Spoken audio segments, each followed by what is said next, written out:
اللہ تعالی وبرکاتہ۔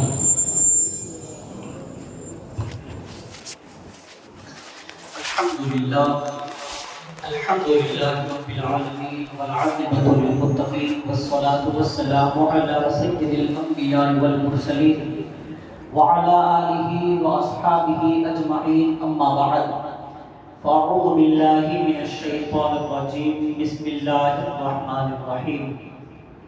وَالنَّجْمِ إِذَا هَوَىٰ مَا ضَلَّ صَاحِبُكُمْ وَمَا غَوَىٰ وَمَا يَنطِقُ عَنِ الْهَوَىٰ إِنْ هُوَ إِلَّا وَحْيٌ يُوحَىٰ عَلَّمَهُ شَدِيدُ الْقُوَىٰ ذُو مِرَّةٍ فَاسْتَوَىٰ وَهُوَ بِالْأُفُقِ الْأَعْلَىٰ ثُمَّ دَنَا فَتَدَلَّىٰ فَكَانَ قَابَ قَوْسَيْنِ أَوْ أَدْنَىٰ فَأَوْحَىٰ إِلَىٰ عَبْدِهِ مَا أَوْحَىٰ مَا كَذَبَ الْفُؤَادُ مَا رَأَىٰ أفتمارونه على ما يرى ولقد رآه نزلة أخرى عند سدرة المنتهى عندها جنة المأوى إذ يغشى السدرة ما يغشى ما زاغ البصر وما طغى لقد رأى من آيات ربه الكبرى صدق الله العظيم وصدق رسوله النبي الأمين الكريم ونحن على ذلك لمن الشاهدين والشاكرين والذاكرين والحمد لله رب العالمين۔ سب سے پہلے آپ کا انعامدار مکی مدنی تاجدار دو عالم کے مالک و مختار، غم غموں کے غمگسار نائب پروردگار، کائنات کے اولین فصل بہار، عرب کے ناقہ سوار، بے چین دلوں کا قرار دو جہاں کے مالک و مختار، نبیوں کے سردار جناب پاک احمد مجتبی محمد مصطفیٰ صلی اللہ تعالیٰ علیہ وسلم کی مقدس بارگاہ میں اپنے غلام کا ثبوت دیتے ہوئے بآواز بلند درود پاک پڑھے۔ اللہم صلی علی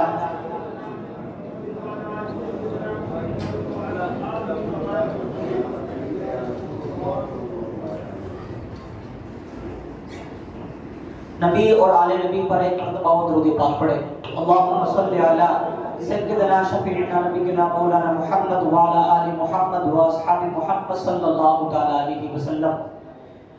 عزیزان ملت اسلامیہ، گزشتہ جمعہ ہم نے شب معراج کے تعلق سے جو معراج کی جو حکمت تھی اور معراج پر جو دلائل تھی وہ ہم نے بیان کیے اور آپ نے سماعت کیا۔ معراج کی حکمت اللہ تبارک و تعالیٰ نے اپنے کرم خاص سے، اپنے فضل کرم، اپنے فضل خاص سے اپنے محبوب جناب محمد رسول اللہ صلی اللہ تعالیٰ علیہ وسلم کو عرش سے پرے بلا کر اپنی عین ذات کا مشاہدہ فرمایا اور اللہ تعالیٰ نے حضور کو معراج سے نوازا۔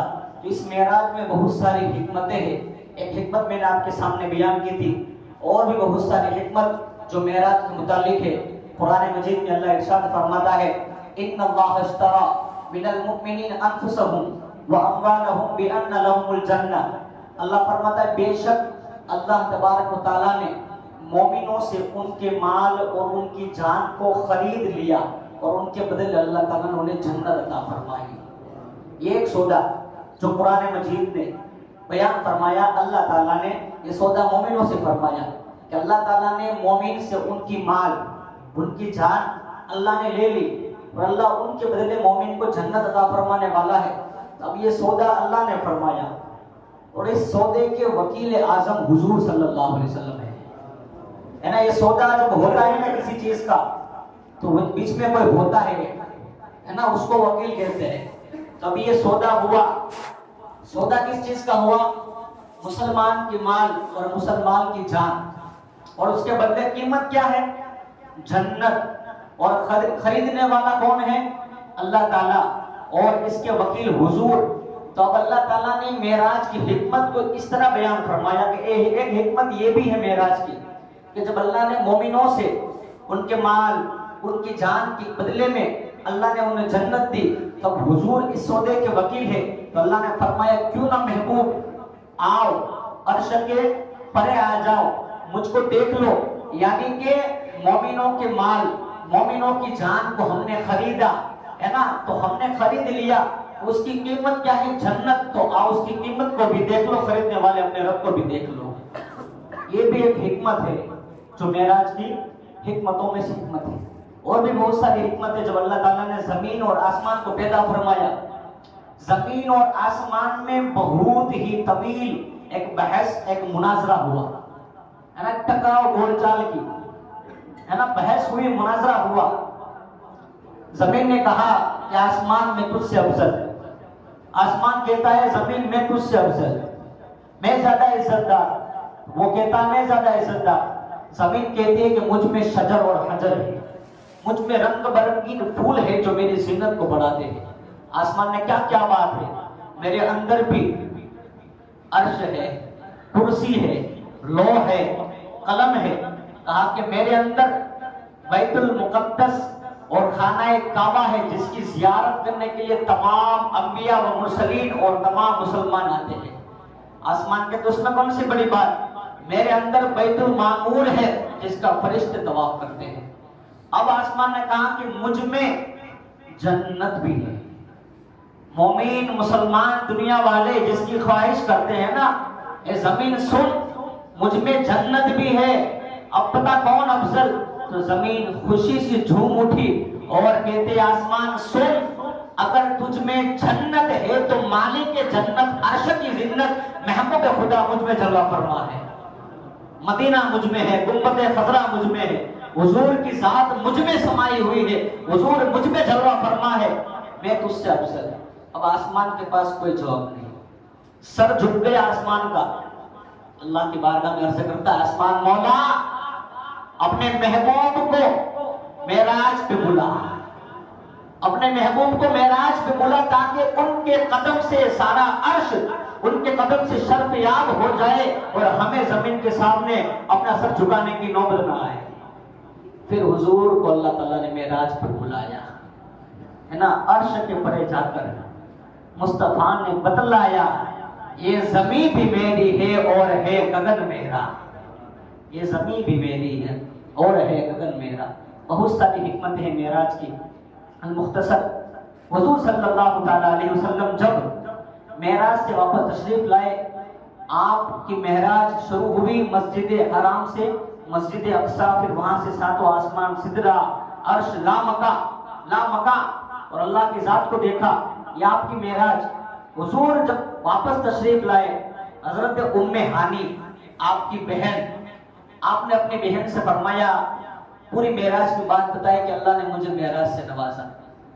آپ کی بہن ام ہانی عرض کرتے یا رسول اللہ صلی اللہ علیہ وسلم یہ بات آپ کافروں کے سامنے بیان نہ کرنا، وہ لوگ آپ کا مذاق اڑائیں گے، وہ لوگ اس بات کو ہلکے میں لے کے وہ مذاق اڑائیں گے، اس کا انکار کریں گے۔ میرے آقا نے فرمایا میں کبھی حق بات بولنے سے باز نہیں رہتا، میں بات بول کر رہوں گا، یہ حق بات ہے۔ اور میرے آقا صلی اللہ تعالیٰ علیہ وسلم نے جب مکہ کے کافروں کے سامنے فرمایا کہ اللہ تعالیٰ نے مجھے معراج پر بلایا، کافروں نے مذاق اڑایا ہے نا، مذاق اڑایا، یہاں تک کہ لوگ صدیق اکبر کے پاس گئے اور جا کر کہا کہ ابو بکر پتہ ہے تمہیں، تمہارا جو دوست ہے نا محمد صلی اللہ علیہ وسلم، وہ یہ کہتے ہیں کہ وہ رات کے مختصر حصے میں مسجد حرام سے مسجد اقصی تک، پھر ساتوں آسمان، عرش اعظم، سدرہ، لامکہ اللہ کو دیکھ کر آئے، کیا یہ بات عقل میں آتی ہے؟ کیا یہ سچ ہے؟ صدیق اکبر فرماتے کہ بات تو عقل میں نہیں آتی، مگر مصطفیٰ نے کہا تو بے شک سچ ہی کہا ہوگا، کبھی ان کی زبان سے جھوٹ نہیں ہوا ہے، وہ صادق ہے، وہ سچے ہیں، کبھی وہ جھوٹ نہیں بولتے۔ ابو جہل نے ٹھکرایا اور جھٹلایا کہ ہو ہی نہیں سکتا۔ کافروں نے کہا کہ آپ کبھی بیت المقدس نہیں گئے ہو، مسجد اقصی، حضور سے کہا اس وقت آپ کبھی مسجد اقصی نہیں گئے ہو، چلو بتاؤ کہ بیت المقدس کے کتنے ستون ہیں؟ جبریل امین نے فوراً پورا بیت المقدس آپ کے سامنے لا کر رکھ دیا۔ میرے آقا نے بتا دیا بیت المقدس میں اتنے ستون ہیں۔ لوگوں نے کہا کہ یہ بات شاید آپ نے کسی اور سے سنی ہوگی، کوئی نئی بات بتاؤ۔ ایک کافر نے کہا کہ ہمارے مکہ سے 3 قافلے، تجارتی قافلے اس جگہ پر، اس راستے سے نکلے تھے، کیا آپ نے ان کو دیکھا؟ کیا آپ نے ان قافلوں کو دیکھا تو ہم سمجھ جائے کتنے قافلے تھے اور کون کون سے قافلے تھے اور ان کی نشاندہی مجھے بتائے۔ میرے آقا نے فرمایا ہاں، جب میں مسجد حرام سے مسجد اقصی تک کی سیر کے لیے نکلا 3 قافلے تھے۔ فرمایا پہلا قافلہ مقام روحا میں دیکھا، اور مقام روحا میں دیکھا کہ وہ قافلے والوں کا اونٹ گم ہو گیا ہے، اور جب میری سواری وہاں سے نکلی تو میں نے فرمایا کہ تمہارا اونٹ وہاں پر موجود ہے۔ وہ حیران ہو گئے کہ یہاں پر محمد رسول اللہ کی آواز کیسے، ان کا قول یہاں پر ان کی آواز۔ فرمایا میں آگے بڑھا، ایک مقام آیا، مقام زمرہ۔ جب میں اس مقام پر پہنچا تو میں نے دیکھا کہ دو اونٹ پر دو سوار جا رہے تھے، وہ قافلہ جا رہا تھا۔ جب میری سواری، میرا براق اس کے پاس سے گزرا، وہ دونوں ڈر گئے اور گر گئے۔ فرمایا تیسرا قافلہ مقام تنعیم پر میں نے دیکھا، ایک قافلہ والا آقا اپنے غلام سے کمبل مانگ رہا تھا، اس کو ٹھنڈ لگ رہی تھی، اور یہ تینوں قافلے، اور اس کو حضور نے فرمایا کہ میں تینوں قافلے کی یہ بات بھی بتا دوں کہ پہلا قافلہ جو مقام روحا میں تھا وہ قافلہ بدھوار کے روز شام کے وقت یہاں پہنچے گا، اور دوسرا قافلہ مقام زمرہ میں تھا، بدھوار کے روز دوپہر کے وقت یہاں پہنچے گا، اور تیسرا قافلہ مقام تنعیم میں تھا، وہ قافلہ بس پہنچنے ہی والا ہے۔ یہ ساری باتیں نشاندہی حضور نے بتائی۔ جب وہ لوگ آئے، وہ لوگ جب آئے قافلے والے، تو سارے مکہ والوں نے ان سے پوچھا کیا ایسی ایسی باتیں ہوئی تھی، تو ان تمام کی ان باتوں کا ذکر فرمایا اور اس کی تصدیق کی، اور کافروں کے منہ بند ہو گئے، یہاں تک کہ کئی کفار نے کلمہ پڑھ کر اسلام کو قبول کر لیا، کئی کافر مسلمان بھی ہو گئے۔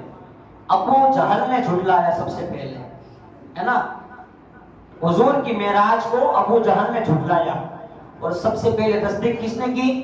ابو بکر صدیق نے تصدیق کی۔ تو اس بات سے، اس دلیل سے یہ ثابت ہوتا ہے اگر کوئی شخص آج کے زمانے کا حضور کی شب معراج کا کوئی منکر ہے تو وہ ابو جہل کے غلام ہونے کا ثبوت دیتا ہے۔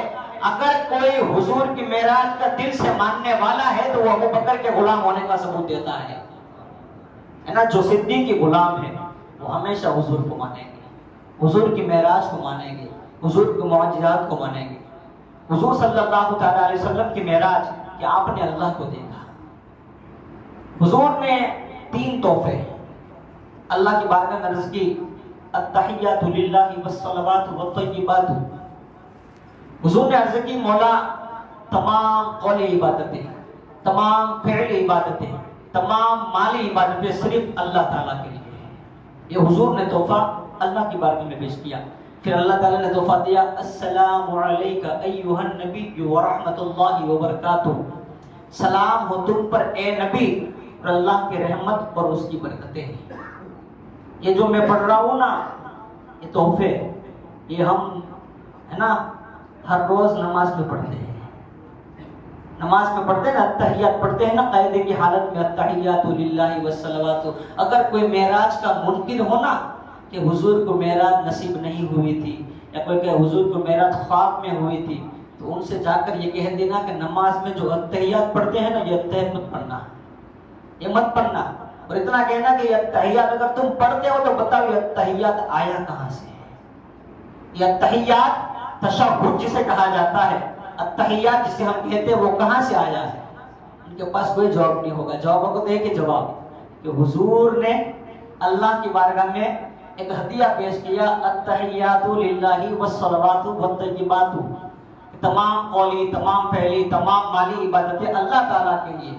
اللہ نے پھر فرمایا تم پر اے نبی سلام ہو، اور اللہ کی رحمت اور اس کی برکتیں ہو۔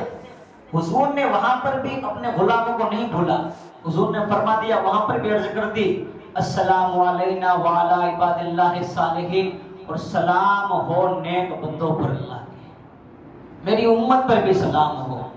پھر اللہ اور رسول کے درمیان یہ التحیات والی یہ باتیں ہوئی، تو اب التحیات کا جو آخری جو لفظ ہے، یعنی کہ ان دونوں باتیں، اللہ کی طرف سے سلام اور حضور کی طرف سے اللہ کی بارگاہ میں حمد و ثنا، ان باتوں پر گواہ کون بنا؟ تو فرشتے کہتے ہیں اشہد ان لا الہ الا اللہ واشہد ان محمدا عبدہ ورسولہ، یعنی کہ فرشتے کہتے ہیں کہ ہم گواہی دیتے ہیں کہ اللہ کے سوا کوئی عبادت کے لائق نہیں، حضرت محمد صلی اللہ علیہ وسلم اللہ تعالیٰ کے بندے اور اس کے رسول ہیں۔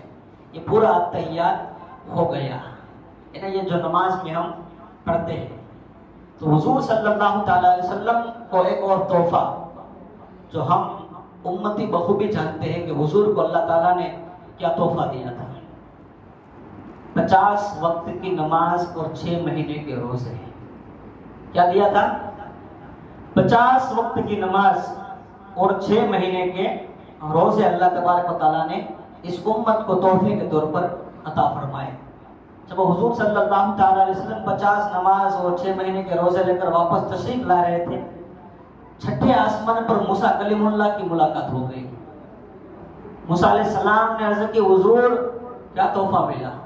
میرے آقا نے فرمایا میری امت کے لیے اللہ تعالیٰ نے 50 وقت کی نماز فرض فرمائی اور 6 مہینے کے روزے. موسیٰ علیہ السلام جانتے تھے ہم کو، کہا کہ آپ کی امت بہت کمزور ہے، 5 نماز نہیں پڑھی ہے نا، اپنے 5 پر نہ پڑھی ہے. موسیٰ علیہ السلام جانتے تھے، کہا کہ آپ کی امت بہت کمزور ہے، 50 وقت کی نماز وہ نہیں پڑھ پائیں گے، جاؤ کم کراؤ. حضور گئے، 5 کم ہوئی. اسی طرح حضور صلی اللہ علیہ وسلم کو موسیٰ علیہ السلام نے کل 9 مرتبہ بھیجا، 45 نماز کم ہو گئی. کتنی؟ 45 نماز اور 1 مہینے کے روزہ بچا اور 5 نماز بچی. 5 مہینے کے روزے اور 45 نماز کم ہو گئی. اب حضور صلی اللہ علیہ وسلم 9 مرتبہ، 1 مرتبہ اللہ تعالیٰ نے معراج پہ بلایا اور 9 مرتبہ حضور خود چل کر گئے.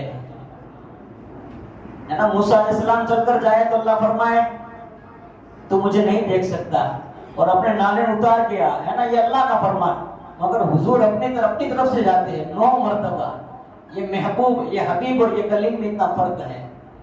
تو حضور صلی اللہ علیہ وسلم جو 9 مرتبہ آئے اور گئے، ان میں بھی حکمت ہے نا. علماء لکھتے ہیں کتابوں میں کہ موسیٰ علیہ السلام نے اللہ کی صفت کی تجلی کو دیکھا، ہے نا، اللہ کی عین ذات کو نہیں دیکھا مگر حضور نے دیکھا. اب موسیٰ کلیم اللہ چھٹے آسمان پر حضور کو اس لیے بار بار نماز کم کرانے کے لیے بھیج رہے تھے کہ حضور صلی اللہ علیہ وسلم اللہ کو دیکھ کر آتے تھے. اللہ کو دیکھے 5 کم آئے، اللہ کو دیکھے 5 کم آئے.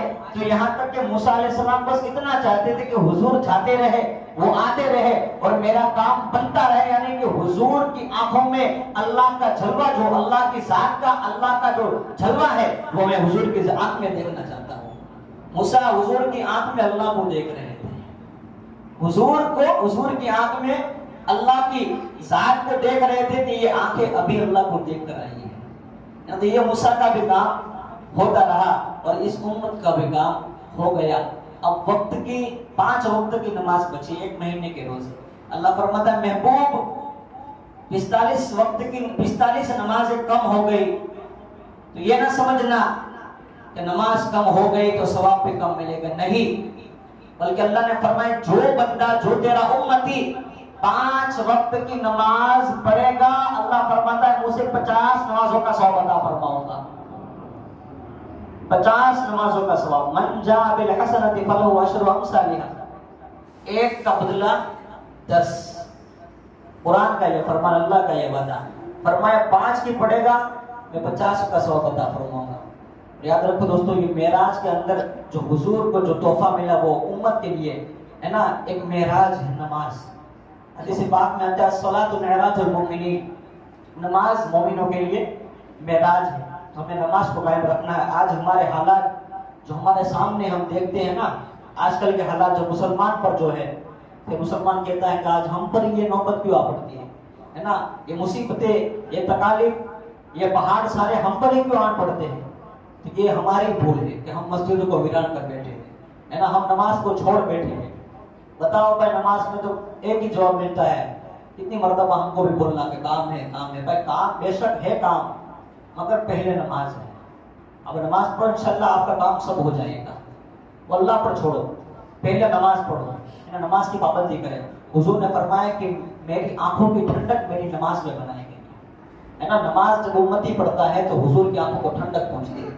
انسان کا کام ہے نا ایسا کام ہوتا ہے کہ جس کام کی وجہ سے اس کا محبوب خوش ہو جائے، جس سے ہم پیار کریں. ہمیں ہمارے ماں باپ یا پھر ہمارا بھائی، ہمارے دوست یا پھر ہمارا کوئی مالک، ہم ایسا ہی کام کریں گے جس کی وجہ سے ان کی آنکھیں ٹھنڈی ہو، ہے نا. تو ہمارے آقا تو حضور ہے اور ان کی آنکھوں کی ٹھنڈک بس نماز میں. تو ہمیں چاہیے کہ ہم نماز کی پابندی کریں.